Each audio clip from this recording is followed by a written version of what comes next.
Hey, this is Terry Bean with Global Recruiters. The other day I shared a post about how it's a candidate driven marketplace. In all honesty, it reminded me of being in this business in the late 90s when we used to talk about the war for talent. Well, it is a candidate driven marketplace. Candidates are king. So I got some ideas on how you can actually retain your top talent. And number one always starts with the idea you got to show them some love, right? Give them the things that they're looking for. It's more than just, hey, I'm going to pay you a good salary and that should be enough. Don't get me wrong, salaries are important and they really drive people, but they are not the number one factor in why folks stay with a company and sometimes even choose a company. But salary's on the list, so we've covered that. Bonuses, the opportunity to make a little bit more money than expected. You know, it's real easy to do it at an executive level or a sales position. We all know about commissions and bonuses there. But what about everyday employees? We should give them a little extra incentive. If nothing else, implement some sort of referral program where anyone in your organization can participate in bringing in new business to your company and get compensated for it. Next thing you want to talk about is the idea of benefits. You know, healthcare costs being what they are, people are really looking for the opportunity to have good bennies. And it can be more than just healthcare, long term disability, short term disability, right? Health savings accounts are huge and people are really moving toward that, and that's always a great way. But what other benefits are you looking at and offering your people? You know, vacation time is certainly a great one. What about the idea of, hey, why don't you just come in late on a Wednesday every now and again?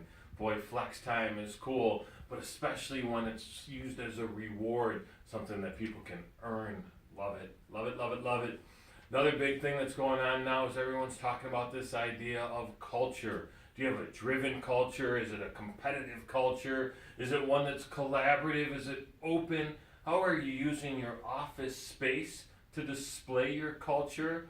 And what kind of principles and ideas does your organization share that are enriching that particular culture? One of my favorite things is continual education. The idea to learn, to continually sharpen that saw. Are you sending your people out for additional training and to make sure that they're bringing new skills back? Even better, when they come back, are you giving them the opportunity to share what they just learned with some other staffers? It's a great way to disseminate new information and bring in new ideas and infect a positive energy throughout your organization. Old standby promotions. People love to know that they're on a career path that can grow, that that trajectory can continue to go up and up. How often are you talking to your people about that? Some friends of mine that run some organizations here in our government that talk about their peer reviews. They're really good at doing it for their subordinates, but she hasn't had a review herself in over 6 years. The higher we get in management, the less likely that is. Make sure that you're catering to your people at every step of the way. My ultimate favorite thing, anywhere, anytime, anywhere I go, fun. What are you doing for fun with your people? How are you lighting them up? How are you putting a smile on their face? Doesn't have to happen all day, every day. But boy, oh boy, just like when you set that time for vacation, we've got to have something to look forward to. Small bites of fun, really, really important stuff. Respect is a huge one. People like to be respected. They want to be heard, they want to be acknowledged, and they want to have that feeling of respect. You know, it was the old saying, you chastise in private and you praise in public. I think I got that wrong, but I know you got the idea.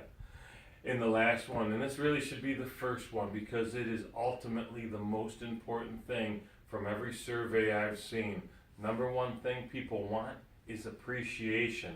I got my man Harry holding the phone right now taking this video. Dude, you're doing an excellent job, Harry, and I appreciate you. And you want to make sure that you're showing your people that same love and that appreciation any chance you get.